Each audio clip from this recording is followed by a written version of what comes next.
Girls with glasses here, Brooke and Summer. and we love our grandmothers. We do, and we want to go back and find out some good stuff about them. 1940 is so special right now is because after 72 years, the censuses that we do in the United States Through the government is released.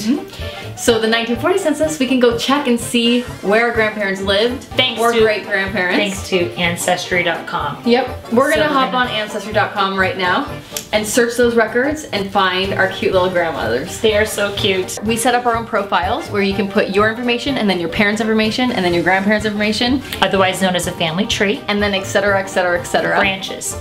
Yes. Right. So that makes it a little bit easier. It's all organized and then you can just click on your grandma, grandpa, and search. And it's a built-in search for that name. The more information you have, their name, where they were born, the year they were born, the year they passed away, all that stuff helps. Mom's mom, Jackie, she wasn't born until 1943. So I decided to look up my mom's grandma, my grandpa's mom. Ah, that's a mouthful. Tootie, my great grandma Tootie. She was actually named Doris Jorgensen.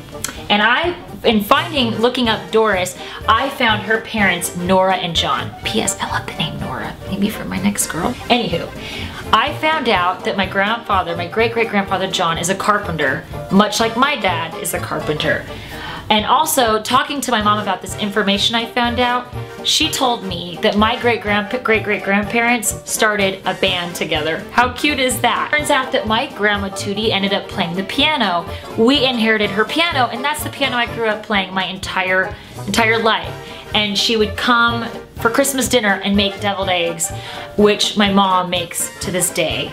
You start somewhere and then you just let it unfold and you find out where you come from. I come from pianos and deviled eggs. Grandma number 2, I'm really excited to check out what she was doing in 1940. And I looked her up right here. She's actually only 15 in 1940. But one thing that was interesting that I did not know about her father, it says on this that he's actually born in Budapest. So I'm not sure if our whole side of the family is Hungarian or if he just happened to be born there, which gets me really excited to possibly look at his naturalization records and get more information about that. But that is for another day. My grandmother, Barbara, she's 15. She does not have a job yet, but she's actually an amazing woman. In that decade of the 40s, she becomes a Marine and World War II breaks out. She also loved to sing and she would sing in nightclubs or whenever anyone would ask her to. She was a lot of fun and it was fun to get to see her and the start of that and discover something new about my great-grandfather.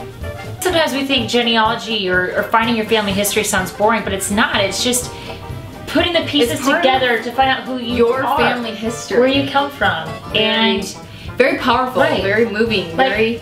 Turns out I'm not just doing music because I do music. My great-grandparents have bands. I didn't know that. P.S. You don't have to just look for your grandmas. You can find your grandpas too. Your great people. Okay.